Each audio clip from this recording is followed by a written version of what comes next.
दोस्तों इस वीडियो में आप सभी साफ साफ देख सकते हैं कि अपने पावर स्टार पवन सिंह अपने आरा यानी आरा अपने गांव जोकहरी में पहुंचा था। दोस्तों आरा में पावर स्टार पवन सिंह का अपना घर है जो कि बिहार के अंदर ही आता है आरा।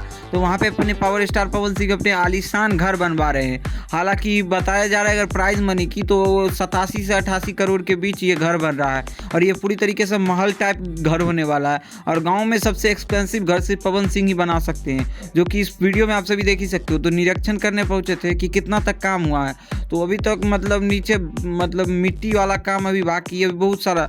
बीच में रोक दिया गया था पवन सिंह के कुछ टेक्निकल इशू के कारण, कोई पत्नी ज्योति सिंह और पवन सिंह के बीच, खैर वो अलग बात थी। तो उसी कारण बस उसको रोक दिया गया था। तो अब से काम शुरू हो जाएगा, जिसमें आप सभी देख ही सकते हो कि पावर स्टार पवन सिंह का कुछ हट के लुक देखने को मिल रहा है।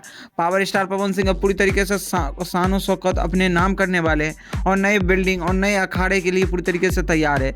और अब से कुछ दिनों के बाद बैक टू बैक गाना आने वाली है। इसकी जानकारी हम आप सभी को अगली वीडियो में देंगे। तो खैर आप सभी पहले इस वीडियो को देखिए।